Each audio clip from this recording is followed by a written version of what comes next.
Hello दोस्तों, कैसे हैं आप लोग। आई होप अच्छे होंगे। आइए यहाँ पे हम लोग केमिस्ट्री शुरू करते हैं, रसायन विज्ञान जनरल साइंस के। सबसे पहले देखेंगे केमिस्ट्री शब्द की उत्पत्ति 18वीं शताब्दी से पहले इसे अलकीमी नाम से जाना जाता था, जिसका मतलब होता है या कोई जादू।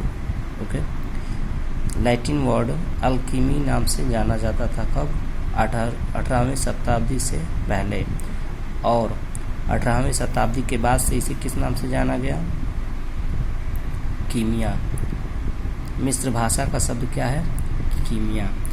और इसके फादर कौन है? एंटोनी लेवासियर। इसके फादर आप केमिस्ट्री अगर पूछेगा तो क्या हो जाएगा हमारा? एंटोनी लेवासियर। किस शब्द से लिया गया है? मिस्र भाषा, इजिप्ट वर्ड से। ठीक है, जिसका अर्थ क्या होता है? कीमिया शब्द का कोई काला पदार्थ। ठीक है, आगे देखेंगे क्या दिया है। Study of matter is called chemistry, यानी कि पदार्थों का अध्ययन ही रसायन विज्ञान कहलाता है। Study of matter is called chemistry, यानी कि पदार्थों का अध्ययन करना ही केमिस्ट्री कहलाता है। अब हम लोग इसमें आगे देखेंगे पदार्थ यानी कि मैटर। जनरली मैटर हम लोग कहते किसे हैं, यानी पदार्थ कहते किसे हैं हम लोग? पदार्थ वह होता है जो जिसमें द्रव्यमान होता है, स्थान घेरता है। जैसे क्या हो जाएगा? हवा हो गया, मेज हो गया, कुर्सी हो गया, जग हो गया, बॉटल हो गया। ऐसे जितने भी वस्तुएं हैं सब पदार्थ के अंतर्गत आती हैं। एक बार फिर से देखेंगे, पदार्थ हम लोग किसे कहेंगे? मैटर। वे सारी चीज़ें जो जिसमें भार होता है, स्थान घेरती हैं, उनको हम लोग पदार्थ कहते हैं। जैसे मेज हो गया, कुर्सी हो गया, हवा हो गया। ठीक है, अब हम लोग देखेंगे जॉन डाल्टन के अनुसार पदार्थ की परिभाषा। जॉन डाल्टन के अनुसार 1808 ईस्वी में मैंने बताया, क्या बताया था? प्रत्येक पदार्थ एक सबसे छोटी इकाई से मिलकर बनता है, जिसे परमाणु कहते हैं। परमाणु का डेफिनेशन जॉन डाल्टन के अनुसार सबसे पहले देखेंगे हम लोग। क्या उन्होंने बताया था कि परमाणु वे हैं जो छोटी से छोटी इकाई से मिलकर बनता है, जिसे हम लोग परमाणु कहते हैं।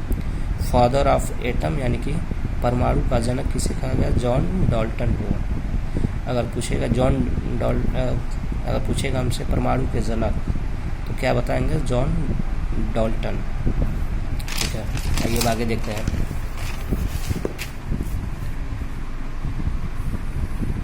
उन्होंने क्या बताया था? परमाणु को बांटा नहीं जा सकता है। किसने बताया था? जॉन डाल्टन ने। ये बात गलत हो गई। ठीक है,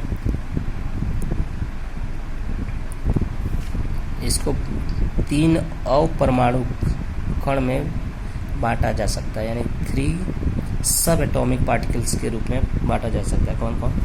इलेक्ट्रॉन, प्रोटॉन और न्यूट्रॉन। आपको पता होना चाहिए नाभिक के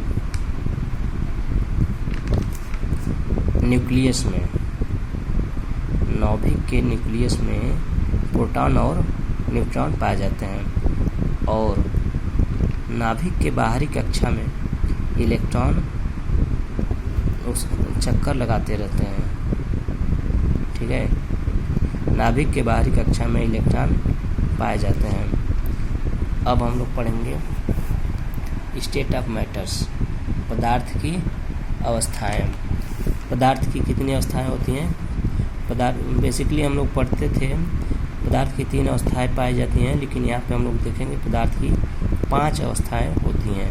पहला कौन है? ठोस, दूसरा द्रव, तीसरा गैस, चौथा प्लाज्मा, इसके बाद बोस-आइंस्टीन कंडेंसेट यानी कि BES। अगला पार्ट हम लोग देखेंगे इसके अगले वीडियो में। तब तक के लिए धन्यवाद।